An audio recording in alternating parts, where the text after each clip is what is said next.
নমস্কার বন্ধুরা, আপনারা নিশ্চয়ই ভালো আছেন। রিঙ্কু রান্নাঘরে আপনাদের সবাইকে স্বাগত। বন্ধুরা, আজ আমি তৈরি করব কাঁঠালের বড়া। খুবই টেস্টি হয় এই বড়াগুলো খেতে, আর তৈরি করাটাও কিন্তু একদম সহজ।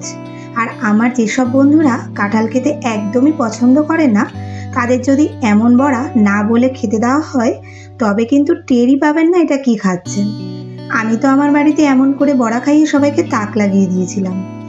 আশা করি আপনাদের আমার আজকের রেসিপিটি ভীষণই ভালো লাগবে, তাই ভিডিওটি শেষ পর্যন্ত দেখার অনুরোধ রইল। চলুন তাহলে দেখে নেওয়া যাক আমার আজকের ভিডিও। আপনাদের সাথে কথা বলতে বলতে এখানে আমি কাঁঠালের বীজগুলো বের করে নিচ্ছি। আর কাঁঠালের পরিমাণটা কম বেশি করে নিতে পারেন আপনারা, তবে কাঁঠাল যদি নরম হয় তবেই কিন্তু বড়াটা করতে বেশি ভালো হবে। আর কাঁঠালের বীজগুলো এখানে আমি ফেলে দেব না, এগুলো ধুয়ে তারপর শুকিয়ে তরকারিতে দিয়ে খাবো। এরপর একটা নেটের ঝুড়ি ভালো করে ধুয়ে নিয়েছি। ঝুড়িতে কাঁঠালগুলো এখন ঘষে ঘষে পাল্প বের করে নেব। আপনারা যদি চান মিক্সিতেও এটা একটা ভালো পেস্ট করে নিয়ে, মানে খুব সুন্দর একটা পেস্ট তৈরি করে নিয়ে বড়াটা তৈরি করতে পারেন।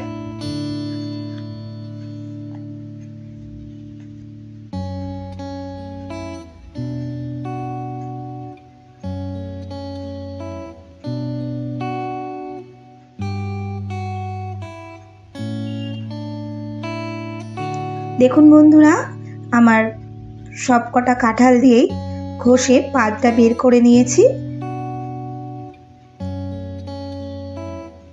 এখন এর মধ্যে দিচ্ছি 2.5 হাতার মতো ময়দা। এখানে আমি ময়দাটা অল্প অল্প করে দেব। পরে যদি নরম মনে হয় তবে কিন্তু আবারও একটু ময়দা এখানে আমি অ্যাড করব। দিয়েছি 1 হাতা সুজি, দেব পরিমাণ মতো চিনি। মিষ্টিটা আপনারা যে পরিমাণে খাবেন সেটা বুঝেই দেবেন, তবে বড়া পিঠে এইসব খাবারে মিষ্টি একটু বেশি দিলেই কিন্তু ভালো লাগে খেতে। দিয়েছি 1 বাটি ফ্রেশ নারকেল কোড়া, এতে বড়ার টেস্টটা কিন্তু আরও অনেক গুণে বাড়িয়ে দেবে। আর দিচ্ছি সামান্য একটু লবণ, এতে মিষ্টি স্বাদের ব্যালেন্সটা খুব ভালো হয়। এখন সব কিছু বেশ ভালো করে মাখিয়ে নেব। এটা মাখাতে মাখাতে বলি বন্ধুরা, আপনারা যারা এখন আমার চ্যানেলটি সাবস্ক্রাইব করেননি তাদের কাছে আমার রিকোয়েস্ট, আপনারা এই রকম নিত্য নতুন রান্নার ভিডিও যদি আরও দেখতে চান তবে আমার চ্যানেলটি সাবস্ক্রাইব করে আমার পাশে থাকবেন এবং পাশে থাকা বেল আইকনটি ক্লিক করে দেবেন, যাতে আমার পরবর্তী ভিডিও নোটিফিকেশানটি আপনার কাছে সবার আগে পৌঁছে যায়। আর এর সাথে সাথে আমার পুরনো বন্ধুদের আমার পাশে থাকার জন্য জানাই অসংখ্য ধন্যবাদ। বন্ধুরা, আমি এখানে কিন্তু একটুও জল ব্যবহার করিনি। ব্যাটারটা একটু ঘনভাবেই মেখে নিতে হবে, যাতে বড়াগুলো খুব সুন্দর হয়। আর আপনাদের যদি মনে হয় তবে একটু জল ও ময়দা ব্যবহার করে ব্যাটারের ঘনত্বটা ঠিক করে নিতে পারেন। ময়দাটা খুব সুন্দর করে মেখে এটা ঢেকে রেখে দেব 15 থেকে 20 মিনিট। আচ্ছা বন্ধুরা, এখানে আর একটা জিনিস বলে দিচ্ছি, 15 থেকে 20 মিনিট ঢেকে রাখার পর যেহেতু এতে চিনি দেওয়া আছে, সেটার জন্য এটা কিন্তু অনেকটা পাতলা হয়ে যেতে পারে। তাই এটা যখন মাখা হবে তখন কিন্তু একটু শক্ত করে মেখে নিতে হবে, তবে পরে এর বড়ার ঘনত্বটা ঠিকঠাক থাকবে। কড়াইতে কিছুটা সাদা তেল দিয়ে গরম করে নিয়েছি। ঠিক কতটা গরম হয়েছে সেটা বোঝার জন্য প্রথমে একটা বড়া ভেজে নিচ্ছি। ঠিকঠাক বড়াটা যদি ভাজা হয়, মানে তেলের ওপরের দিকে ভেসে ওঠে, তবেই বুঝবো তেলটা পারফেক্টলি গরম হয়েছে। ঠিকঠাক তেলটা গরম হলে একেবারে যতটা বড়া ভেজে নেওয়া যায় ততটা পরিমাণে এর মধ্যে দিয়ে দিচ্ছি।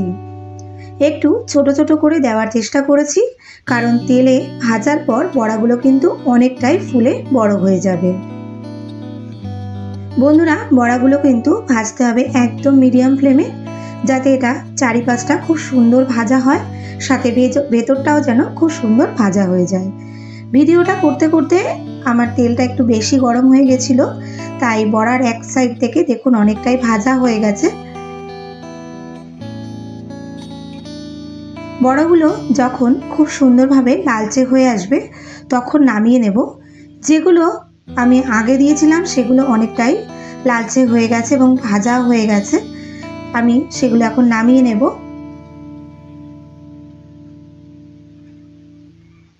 সবকটা বড়াই দেখুন খুব সুন্দরভাবে লালচে করে ভেজে নিয়েছি। এখন তেল ঝরিয়ে এটা একটা পাত্রে নামিয়ে নেব। বন্ধুরা, আরও কিছু ময়দা আমার আছে, সেগুলো থেকেও একইভাবে আমি বড়াগুলো তৈরি করে নিচ্ছি। আর প্রত্যেকবার হাতে ময়দার ব্যাটারটা নেওয়ার সময় হাতে যদি একটু জল লাগিয়ে নেওয়া হয় তবে বড়াগুলো তেলের মধ্যে দিতে কিন্তু খুব সুবিধা হয়। আর একটু ছোট ছোট শেপ করে দিলে বড়াগুলো দেখতেও কিন্তু ভীষণই ভালো লাগে। বড়াগুলো সব দিয়ে তারপর কিন্তু মাঝে মাঝে একটু নাড়াচাড়া করে নিচ্ছি এপাশ ওপাশ ভালো করে ভেজে নেওয়ার জন্য। আর এপাশ ওপাশ এইভাবে নেড়ে চেড়ে নিলে এর চারি সাইডটাও কিন্তু খুব সুন্দরভাবে ভাজা হয়ে যায়। বন্ধুরা, বড়াগুলো খেতে কিন্তু ভীষণই টেস্টি হয়। এটা আপনারা যদি কখনো না করে থাকেন তবে রিকোয়েস্ট করব একবার বাড়িতে তৈরি করবার জন্য।